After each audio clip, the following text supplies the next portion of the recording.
Good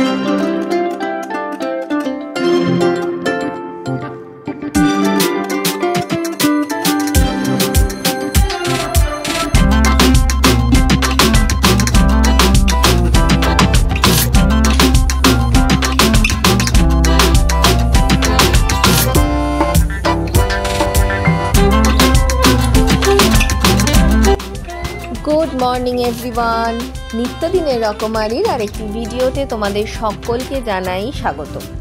আজকে সকাল থেকেই প্রচণ্ড ঠান্ডা হাওয়া দিচ্ছে আর শীতটা একদম জাঁকিয়ে পড়েছে। আমি এই তোমার সকালে ঘুম থেকে উঠে ফ্রেশ হয়ে একটু বাইরের দিকটা এসছি, মানে ফ্রন্ট সাইডটাতে এসছি। এত হাওয়া, মানে প্রচণ্ড ঠান্ডা লাগছে, হাত পাতগুলো পুরো একদম কনকনে ঠান্ডা হয়ে গেছে। তো আমি ভাবছি তাড়াতাড়ি করে আজকে জলখাবারে হবে চাউমিন। তো আমি ভাবছি আবার তাড়াতাড়ি করে চাউমিনটা করে ঝটপট চাটা বসিয়ে দিই। এই শীতের দিনে একটু সকাল সকাল চা হলে মন্দ হয় না, কি বলো? আর তার মধ্যে যদি একটু পরে কফির কয়েক ফোঁটা, আলাদাই একটা আমেজ তৈরি হয়। তো এখানে দেখো আমার চাউমিনের জন্য জল বসানো হয়ে গেছে। আমি বাসনগুলো গোছাচ্ছিলাম, তার আগে আমি ঝটপট করে সবজিটা কেটে নিয়েছি। আসলে যখন আমি সবজিটা কাটতে ঢুকেছি তখন যে দিদি বাসন মাজেন উনি তখনও সব বাসন দিয়ে যাননি, তাই আমি তখনও অবধি গোছানোর সুযোগটা পাইনি। তো শীত তো ওই দিদিও একটু দেরি করেই এখন আসছে। তো ঠিক আছে, আমরাও কিছু বলি না, কারণ ঠান্ডার মধ্যে দেখো আমাদেরও তো উঠতে একটু দেরিই হয় বলো। তো চলো চাটা বসিয়ে দিই।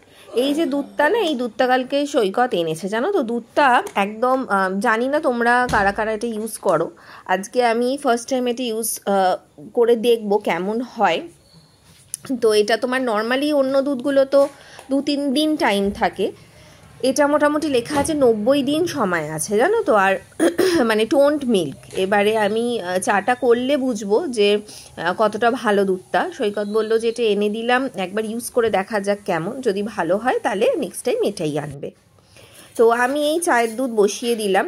চায়ের দুধটা যখন ঢাললাম বেশ ঘন, মানে বেশ মোটা কিন্তু চাটা হবে, আর টেস্টটাও ডেফিনেটলি ভালো হবে।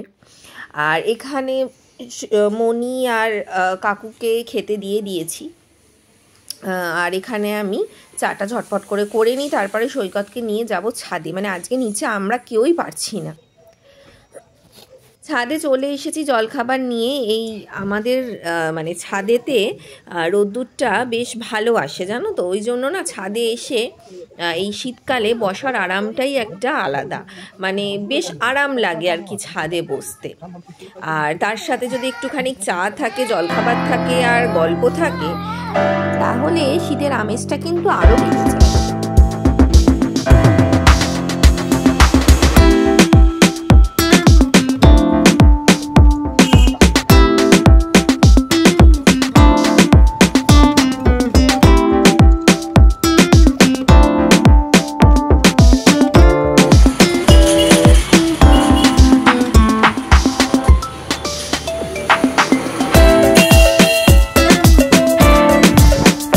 ছাদ থেকে নিচে নেমে এসেছি। ওই যে দূরে দেখতে পাচ্ছ একটা সবজির গাড়ি এসেছে। আসলে সৈকতের আজকে একটু বেরোনোর আছে, তাই ও বলছিল যদি কাছাকাছির মধ্যে থেকে সবজিটা কিনে নিতে পারে তাহলে আর আজকে বাজারে যাবে না। এমনিও তোমার মাছ তো ফ্রিজে রাখাই আছে, সেটা দিয়ে ঝোল বা ঝাল কিছু একটা করে নেওয়া যাবে। তো ও সেই কারণে ওইখানে গেল যদি কিছু পাওয়া যায়। সৈকত ফিরে চলে এসেছে। আজকে আসলে ওর বন্ধুর ছেলের অন্নপ্রাশন আছে, তো শুধু বন্ধুদের গ্রুপটাকেই বলেছে, কোনো ফ্যামিলি বলেনি, তাই জন্য ওর একারই নেমন্তন্ন। তো এখানে তো আমি ভাত চাপানো আমার হয়ে গেছে, আর একদিকে করছি মেয়ের আপেল সেদ্ধ। আর এই মাছ আমি বের করে রেখে দিয়েছি। আজকে হবে পাবদা মাছের আলু দিয়ে পেঁয়াজ দিয়ে একটু কষা কষা করে ঝাল করব। তো সব কিছু নিচে কমপ্লিট করে ছাদে এসছি পাকুমকে নিয়ে। পাকুমকে স্নানও আমার করানো কমপ্লিট। যেহেতু তোমাদের কালকেই বলেছিলাম ওর প্রচণ্ড সর্দি হয়েছে, তাই তেল মাখিয়ে স্নান করিয়ে ওকে নিয়ে ছাদে এসেছি। আর ছাদে আনার একটাও কারণ হচ্ছে যে যেহেতু সৈকত বেরোবে, ও রেডি হচ্ছে। পাকুম এখন ওর বাবাকে রেডি হতে দেখে ও ভাবছে ও ঘুরতে যাবে, তো যখন সৈকত বেরোবে আবার কান্নাকাটি করবে। এমনি শরীরটা ভালো না, তাই ওকে হাইড করার জন্য ছাদে নিয়ে চলে এসেছি।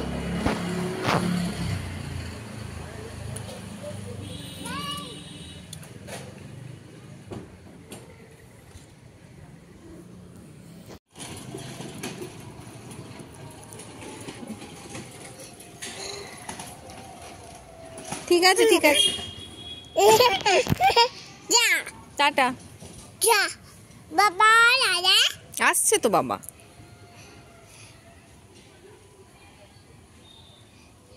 সৈকত বেরিয়ে গেল নেমন্ত্রণতে। পাকুমের মুডটা একটু অফ, কারণ হঠাৎ করে বাবা চলে গেল। এই হচ্ছে নেমন্ত্রণের বাড়ি। সৈকত পৌঁছে গেছে ওখানে। পুচকুটা বেশ কান্নাকাটি করছিল, তাই জন্য প্রপারভাবে সামনে থেকে ভিডিওটা করারও সুযোগ হয়নি। আর যেহেতু আজকের দিনে সব বাচ্চারাই একটু এক্সস্টেড থাকে, ওর মাটা কোলে নিয়েই খালি খালি ঘুরছিল। আমি গেলে না একটু অন্যভাবে ভিডিও করতাম, কিন্তু ও একটা ছেলে হয়ে বারবার সামনে গিয়ে ভিডিও করতে পারে বলো, তাই যেটুকু করে এনেছে সেটুকুই তোমাদের সামনে তুলে ধরলাম। এটা হচ্ছে খাওয়ার জায়গাটা। ভাড়া বাড়িটা এমনিও খুব সুন্দর করেই সাজিয়েছিল। ও সামনে থেকে কয়েকটা ফটো তুলে এনেছিল, বেশ বেলুন দিয়ে সুন্দর করে সাজিয়েছে। এই যে দুজনকে দেখতে পাচ্ছ, এটা হচ্ছে ছেলেটা মানে সৈকতের বন্ধু, আর যে কোলে নিয়ে ঘুরছে সেটা হচ্ছে ছেলেটার ওয়াইফ, আর কোলে হচ্ছে পুচকুটা। সৈকত খাওয়া দাওয়া করে বাড়ি চলে এসেছে।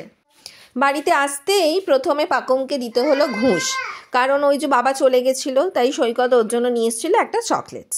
এখন সৈকত বসে কি কি খাওয়ালো, কীরকম সাজানো হয়েছিল, অনেক দিন পরে অনেক বন্ধু বান্ধবদের সাথে দেখা হয়েছে ওদের গ্রুপের, এই সব কিছু নিয়ে একটু গল্প টল্প হচ্ছিল।